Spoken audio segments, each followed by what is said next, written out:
Welcome to another episode. In this episode, we are responding to a request from a number of our clients to talk about a subject that is on their minds, and that is tariffs. And so I asked our director of consulting services at the Heavy Duty Consulting Corporation to do some research and go deep. And because of that, this is going to be an extended episode, and it is not going to follow the normal format of our show because we have so much material to cover. We need to get into it right away.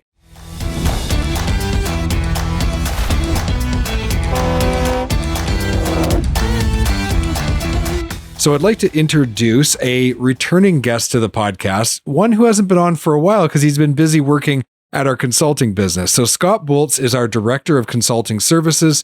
He's been on the show before. We're going to drop a link to a episode that we did together almost 5 years ago that aged very well in the show notes. And Scott's role as director of consulting services at the Heavy Duty Consulting Corporation has been really integral in helping us to develop that company and to move beyond just me consulting with clients personally, but to actually be able to build a company that provides this service. Our why is to help heavy duty people thrive. So I am so happy to have Scott back. For those of you that don't know Scott, Scott has worked in the trucking industry for over 20 years. He's been involved in technical sales, marketing, and commercial management in that 20 years, and he has pioneered several companies into success, into the heavy duty aftermarket in North America. Scott, welcome back to the Heavy Duty Parts Report. So glad to have you here. Hey, Jamie, good to see you, my friend. How are you? I'm good. It's nice. I get to see you every day now that we work together. This subject of tariffs, it really came up because of our clients. They wanted to know more. There's some things, that are being posted in the media about it. And they really, at the end of the day, just want to know how it's going to impact them, whether they're a aftermarket manufacturer or maybe they are a distributor or repair center that's involved in parts. So that's what we're going to talk about today. You've prepared some really great information, and I'm looking forward to getting into it with you. So let's get started, and I'll ask you the first question here. Are we tariffs experts?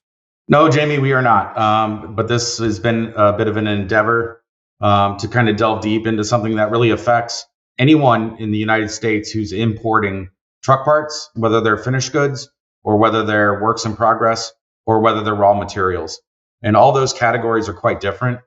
So I have a few disclaimers, if you don't mind. Yeah, let's go over them. Yeah, so we are not tariff experts. I've done a ton of research on them.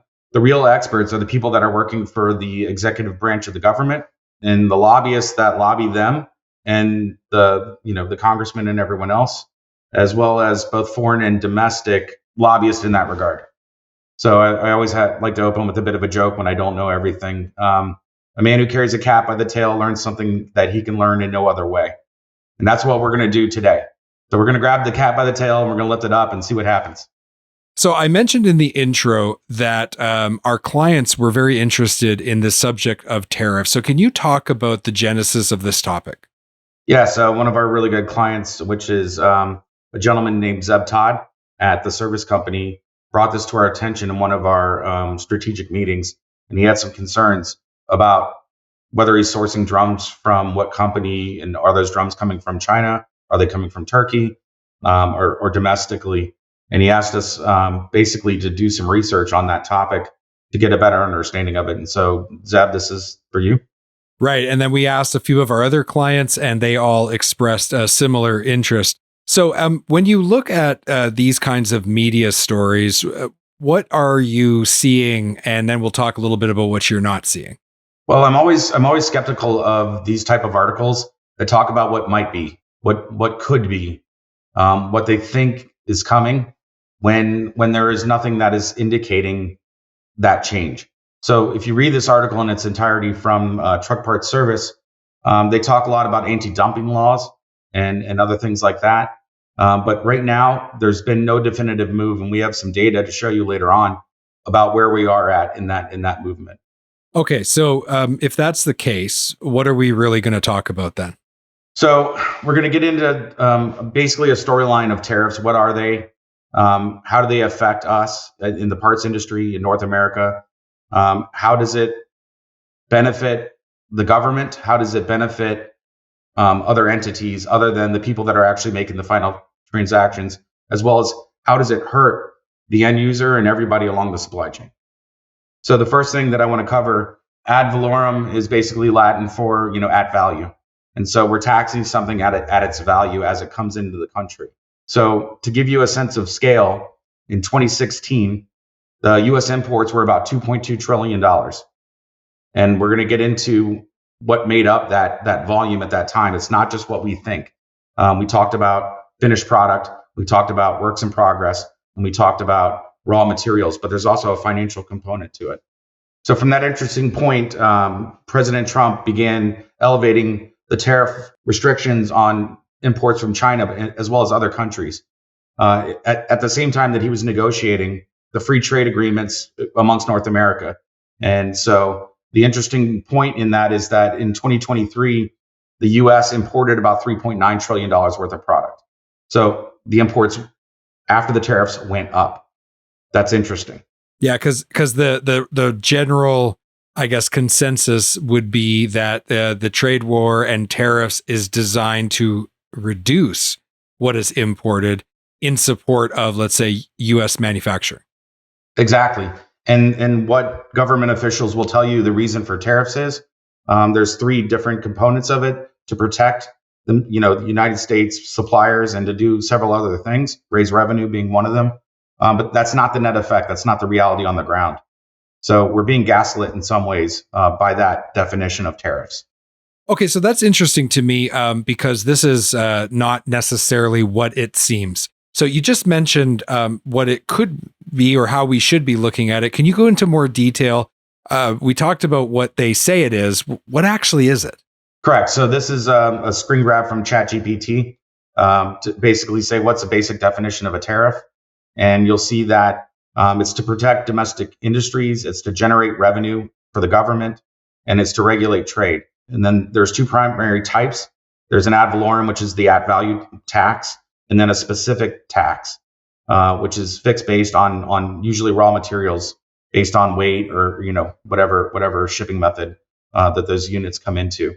The thing that I'd like to say about this, though, is that the net effect of those tariffs on heavy duty parts manufacturers in the United States and Canada, heavy duty distributors and service centers and fleets is outside of this definition. So Scott, if that's the case, help us understand tariffs better. What are they really?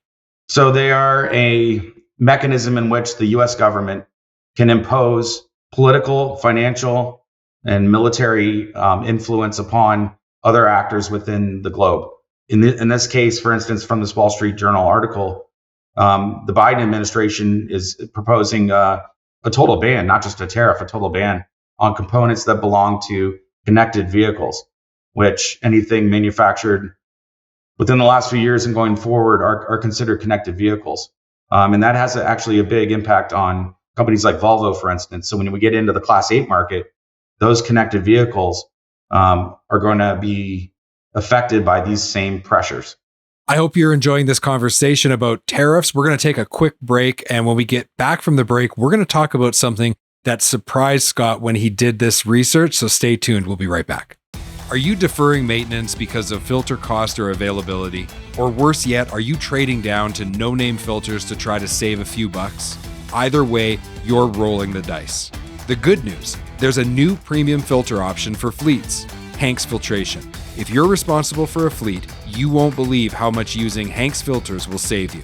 But you've got to go to heavydutypartsreport.com/Hanks to find out more. That's heavydutypartsreport.com/HENGST. Head there now. At Diesel Laptops, they go way beyond diagnostic tools. They are your complete shop efficiency partner. From diesel technician training to complete repair information, parts lookup tools, and robust technical support, they are there to support you every step of the way. Learn more and download your free starter pack today by visiting diesellaptops.com. That's diesellaptops.com. HDA Truck Pride is the heart of the independent parts and service channel. They have 750 parts stores and 450 service centers conveniently located across the US and Canada. Visit heavydutypartsreport.com/HDA Truck Pride today to find a location near you. Again, that's heavydutypartsreport.com/HDA Truck Bride, and let the heart of the independent service channel take care of your commercial equipment. We're back from the break. Before the break, we got a good introduction and a definition of tariffs, what it is supposed to be, or what the general consensus is, what it actually is. We're starting to talk about that. So, Scott, during doing research in preparation for this, you found something that really surprised you.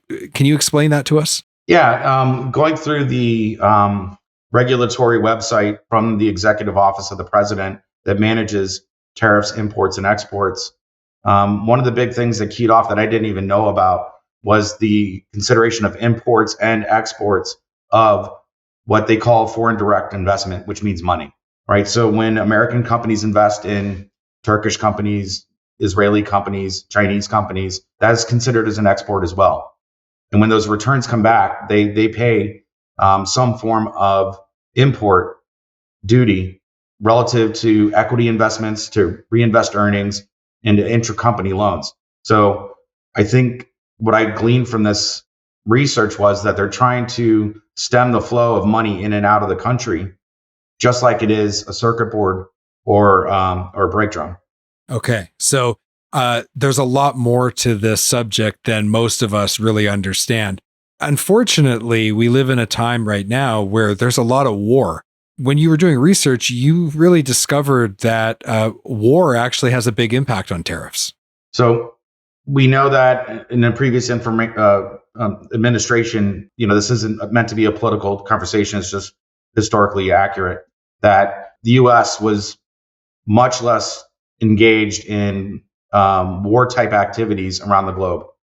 And it's not just whether or not we deploy our military or not. It's also how we deploy our financial instruments, which is why it ties into this topic of tariffs.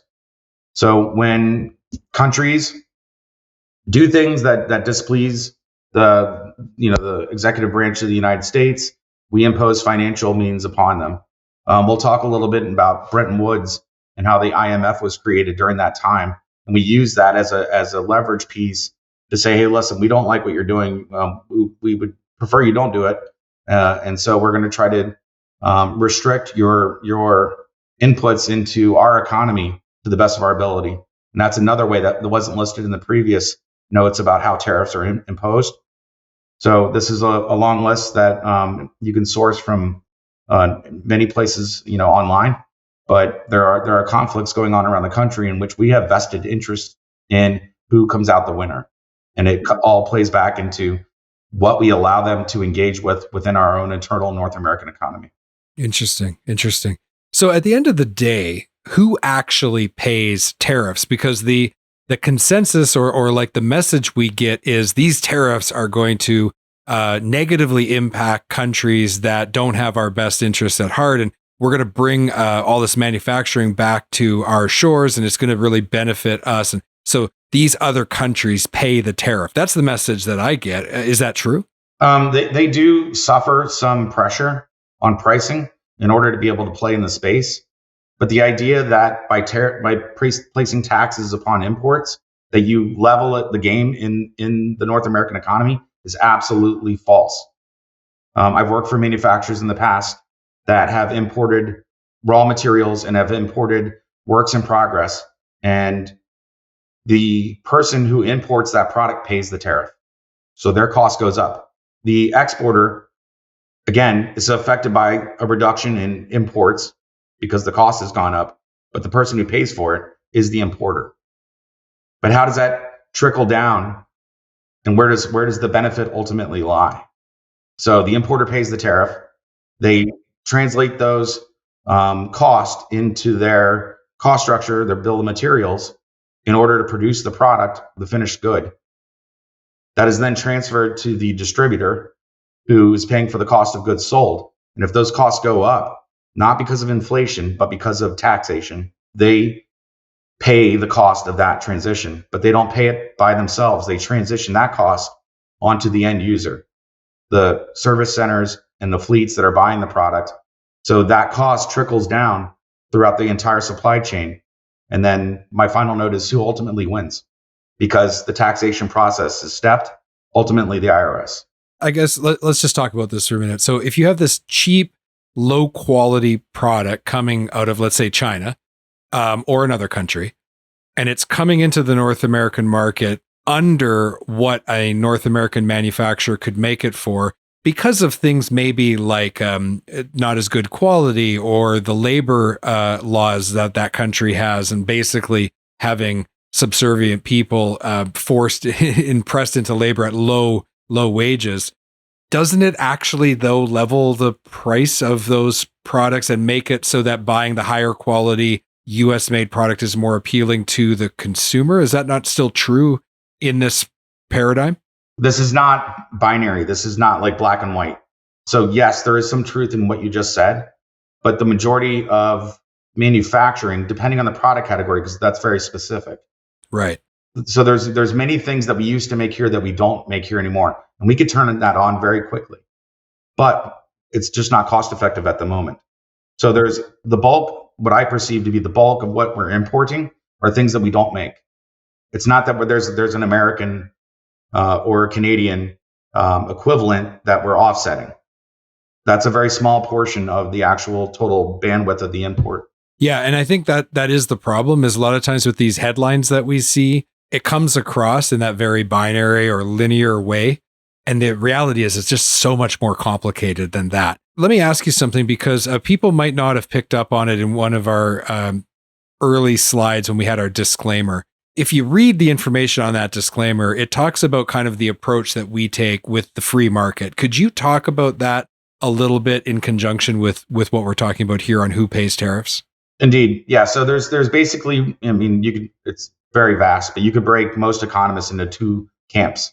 They're the original founder of what we consider to be modern economics, which was Adam Smith, who was a Scottish economist around the time of the founding of the United States in the 1700s, developed a work called The Wealth of Nations. And in that work, he's considered the father of modern economics. And it was very much a capitalist approach to one of the biggest takeaways that most people take away from Adam Smith is what we call the invisible hand of the market. Like, if you let the market handle it, supply and demand, all those concepts come out of that work. In response to that, we saw Karl Marx create an economic paradigm in his writings that was that the individual was at the peril of these companies that were leveraging their labor for their benefit. And so that's where the two kind of sides kind of plugged in and started opposing each other. So in modern day economics, Milton Friedman is considered a modern economist who was very much in the camp of Adam Smith, as well as guys like Thomas Sowell. And then, on the other side of that equation, the Keynesian side of the equation, is another economist who favors more of a socialist or other, far end spectrum version of that. Yeah, yeah. And so this all plays a part in it, because anytime you have like government entities taking a position and interfering with the free market, that impacts things, right? And so that really plays a part into the complexity of this issue and this question of who pays the tariffs and why. Exactly. Ultimately, the consumer pays everything. Yeah, at the end of the day, that is true. So let's start helping heavy duty parts people to understand how tariffs are going to, how it's been affecting them, how it's going to continue to affect them. That's what we're going to talk about next. So talk about this harmonized tariff schedule, because this is a resource people need to know about. Indeed. And I didn't know about it in advance. But if you want to go down the rabbit hole, that is the U.S. tax tariff structure for imports and exports, you need to be familiarized with the Harmonized Tariff Schedule of the United States, the HTSUS. And specifically for most heavy-duty parts, that's going to be under the headings of Chapter 87. Okay. So there is a very long list. I have a couple examples on the screen, but there's a very long list that you can look up online. And that's only a portion of the knowledge you need. So you need to understand what products you care about, what their 87 code is. And then you have to go back into another website to look up on any updates on what's going on at the moment. And so we could do this whole show just on brake drums, just as Zeb brought up. But it's not just that, because we want to speak to the whole market. So it's so complex. If you read here on the slide that The book of the tariff schedule is 6 1/4 inches thick with more than 10,000 different 10-digit classifications. Oh, So man. we cannot present that in a podcast, of course. Right, but we do have all the links. So every single thing we talk about today, the links are going to be in the show notes to back up everything we say and to give you access to the site. So then you'll be able to do additional research on your own. All right, so talk to me about exclusions, because as long as the playing field is fair and even and level for everyone, then okay, whatever it is, we'll deal with it, right? But is it fair and level and even for everybody? So there's a saying that basically says there's no such thing as a conspiracy or a coincidence. So that being said, if you go through the executive office of the president's website for the trade representative, there are processes where you can apply for exclusions from these import duties. Okay. And they even report who they actually grant them to. So you can actually see that by going to this website, which again, the links will be in the show notes if you want to check it out for yourself. Correct. And my point in this is that anytime that government officials, either within the bureaucracy or within the elected offices, there's always the opportunity for the ability to influence favor of one thing over another in some form and shape. And that's why I say they're for sale. So companies that are experiencing these tariffs that are hurting their business, there is an opportunity to apply for some level of relief in that regard. But I'm sure there are other ways as well. Yeah, no doubt. So in the past, we've talked about long wave cycles and we've talked about the four turnings. And when I say we, I mean you and I on this show all the way back in 2020 talked about this. So I just want everyone to listen into this short clip from one of our original conversations that Scott and I had in 2020 that really has aged well.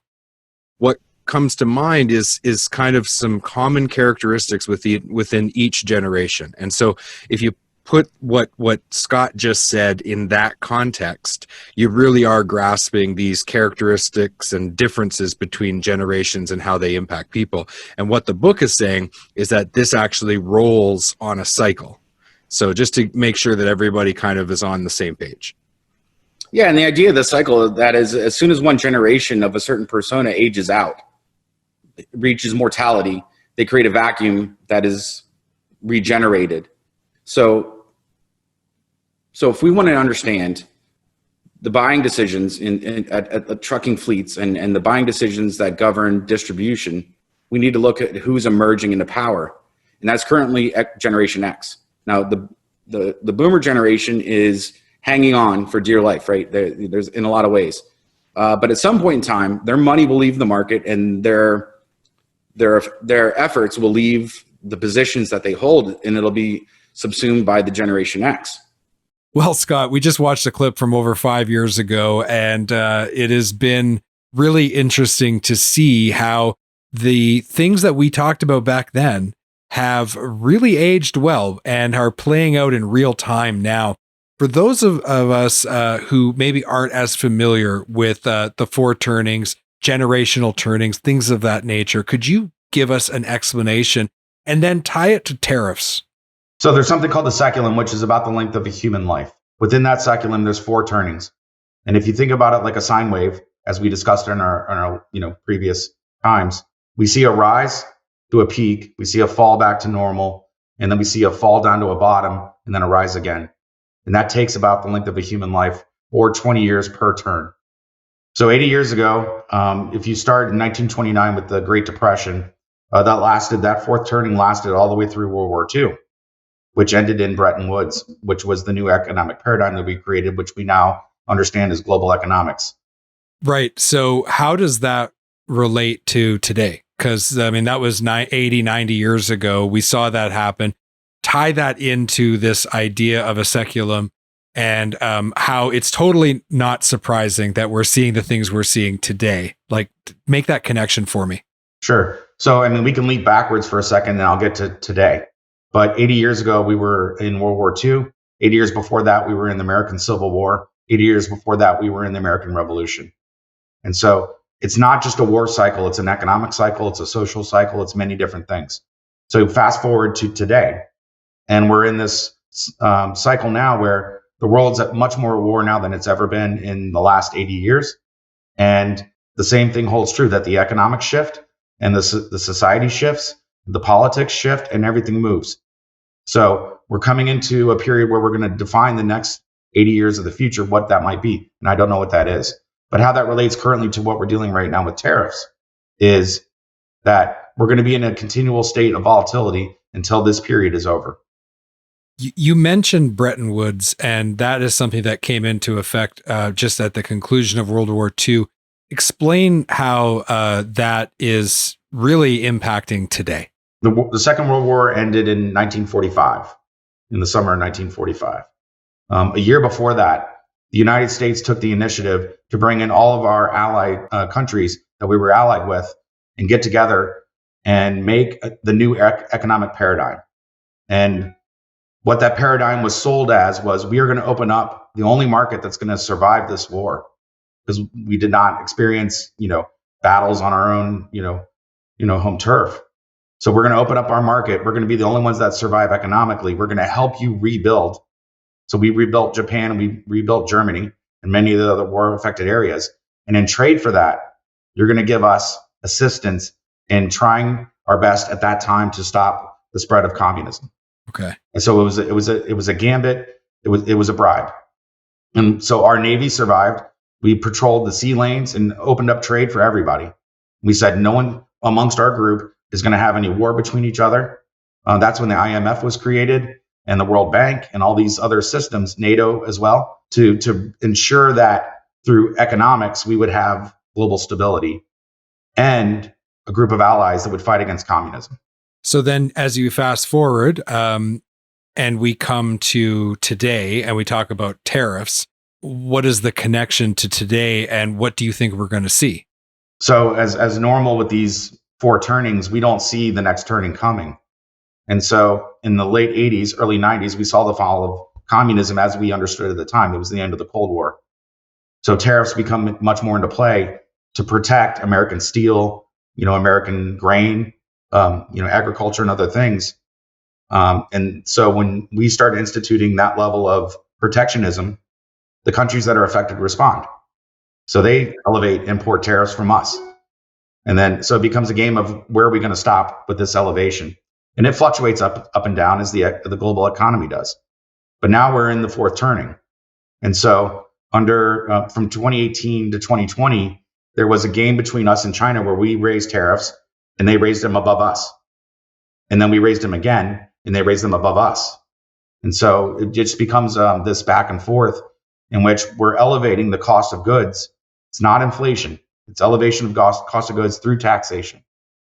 So when we look at that time period where we saw, the end of the Cold War, and we saw really the rise of globalization, especially like early on in our career, it was really starting to take off. With that comes trade deficits. So talk to me about the reality of trade deficits and, in connection to things like tariffs. Right. And so if you listen to any politician speak, doesn't matter what side they're on, they'll, often bring up the previous guy's trade deficits, and we're losing at a trade war. And it's a bit of a gaslighting statement because it's by design. We traded and leveraged our Navy and our military to protect the global economy in order to create a deficit. And so we're coming out of that now, and we're seeing a lot of reshoring, onshoring, and nearshoring within our trade agreements within North America that are going to address this. But it's often sold to us as some type of fault of some other administration. And it doesn't matter what side, they both do it.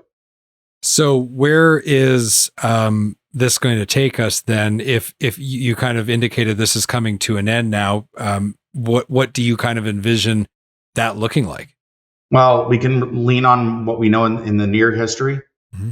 And so the manufacturing of HD parts globally and in North America are going to remain relatively flat. If you look to this is a graph of auto parts. It includes heavy duty and normal automotive, but the level from 2018 is flat 100. You'll see a dip in China, but it regrew back to normal, but they're only back to where they were 6 years ago. The rest of the world, on the other hand, is growing with us. So it's just a trade-off. We're moving where we're sourcing parts from to other regions like India and Turkey and Europe. Like, we haven't seen this kind of inflation since early 1980s. So, Scott, I also want to talk a little bit about inflation, because tariffs are part of that, or maybe they're not. I don't know. You can answer that question better than I can.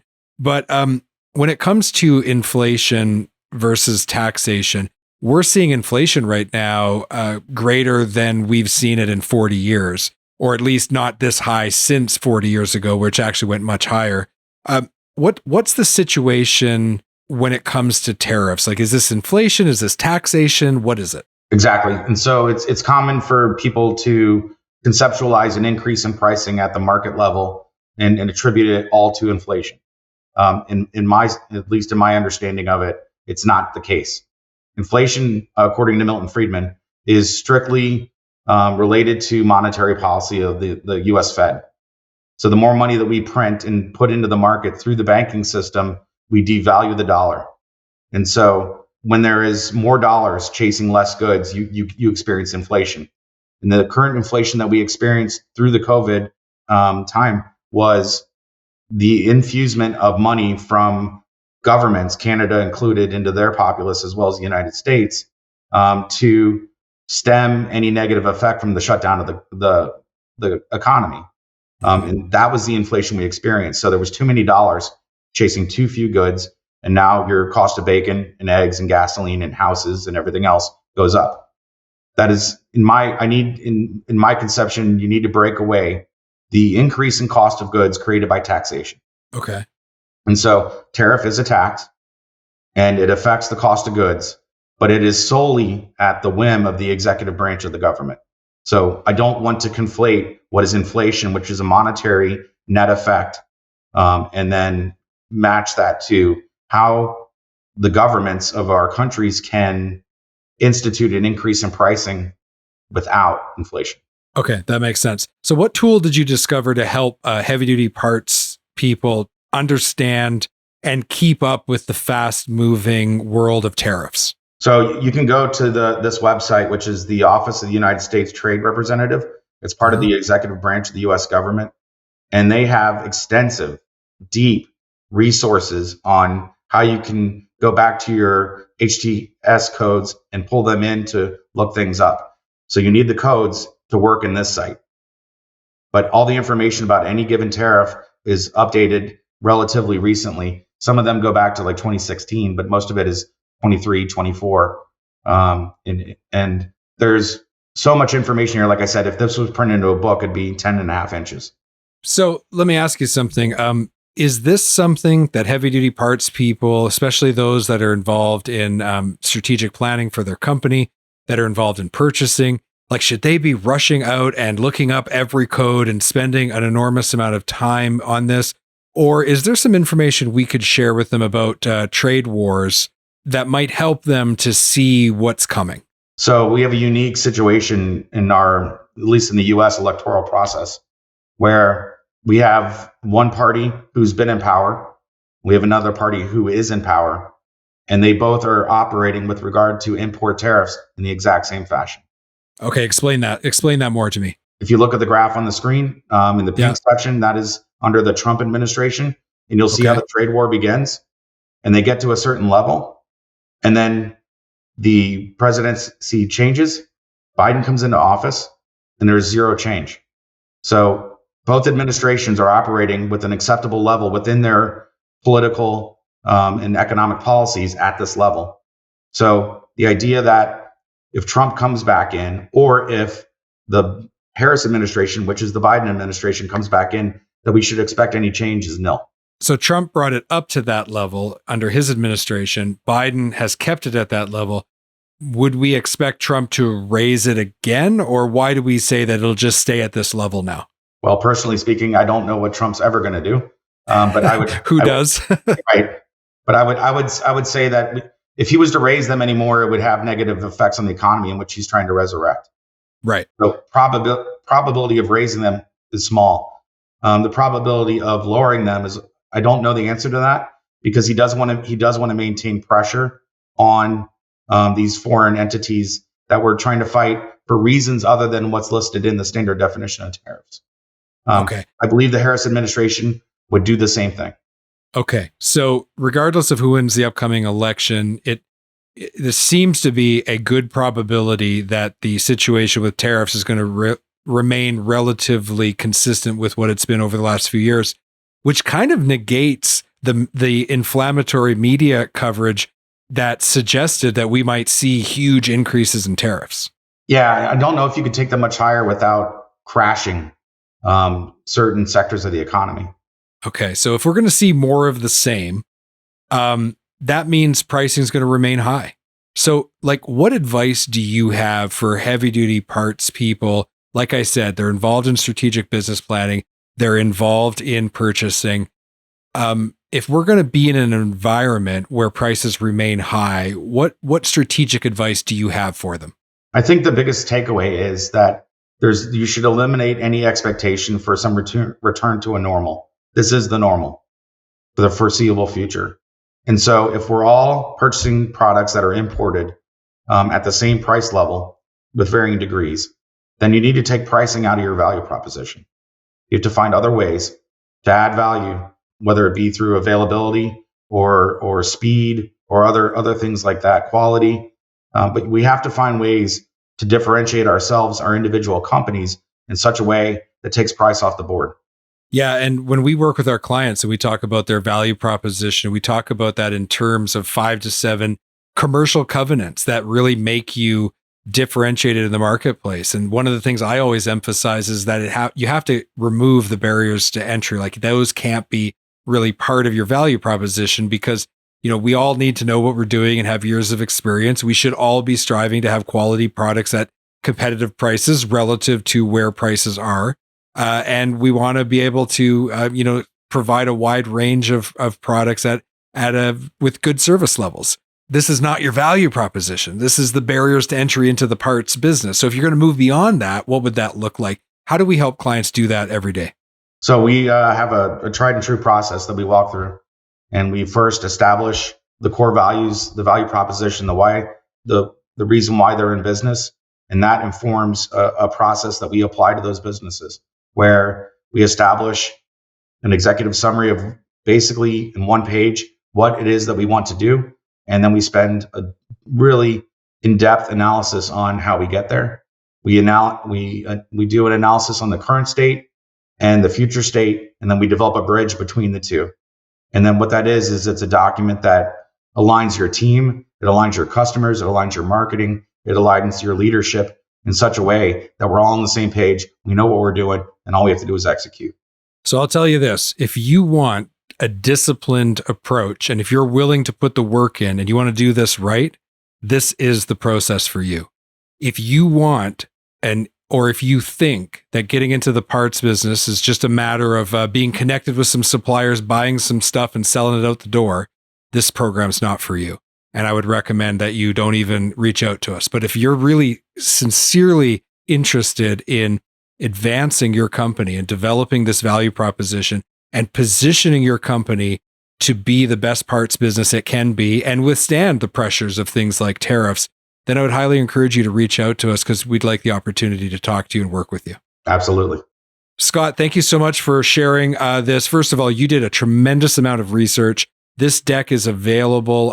We've got it now. So if people want to review it with us, if they want more in-depth information, or if they want to work with us to help them with their business, head over to heavydutyconsulting.com. Or if you're already on the podcast website, heavydutypartsreport.com, you can always click the consulting button. It's in the top menu. It'll take you right through where you can book an appointment with us. Scott, once again, thank you so much for being on the show again. Really appreciate it. Thank you, Jamie. Thank you again for listening to this extended conversation about tariffs today and supporting the Heavy Duty Parts Report. If you haven't already, head over to heavydutypartsreport.com, hit the follow button, and subscribe to our weekly email so you never miss out on any content. If you like to listen on the podcast player of your choice, make sure you hit the follow button for free. If it gives you the option, please give us a 5-star rating and a review. This helps us expand our reach. And finally, if you enjoy watching the video version, on YouTube. Make sure you hit the subscribe button and the bell notification once again so you never miss out. As always, I want to thank you so much for supporting our show. And as always, I want to encourage you to be heavy duty.